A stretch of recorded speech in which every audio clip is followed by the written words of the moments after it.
Buwan na naman ng Marso at tuloy na ang pinakahihintay nating malaking kaganapan sa ating kooperatiba, ang General Assembly Meeting.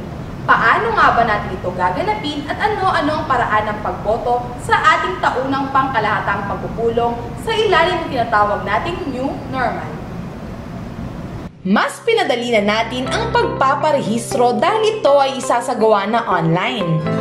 Ito ay para hindi na tayo maabala sa pagpunta sa ating opisina at para na rin sa ating seguridad. Narito ang mga sumusunod na proseso.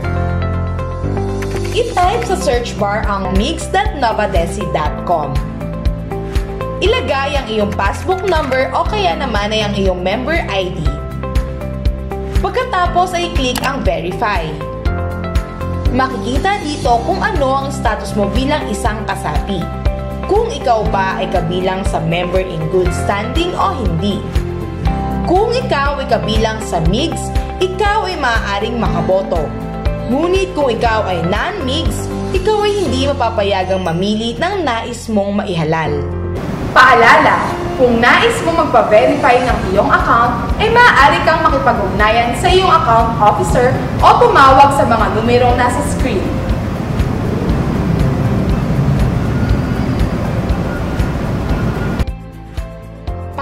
Sa mga MIGS o member in good standing, maaari na kayong magpatuloy sa pagboto.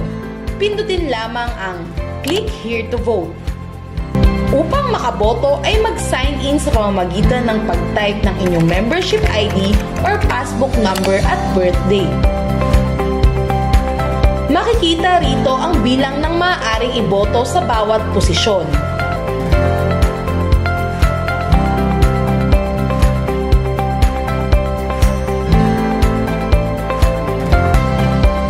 Gusto kang baguhin sa iyong napiling kandidato ay pwede mo itong i-reset. Ito ay matatagpuan sa kanang bahagi ng iyong screen. Maaari mo nang isumite ang iyong boto at mag-logout kung ikaw ay tapos na.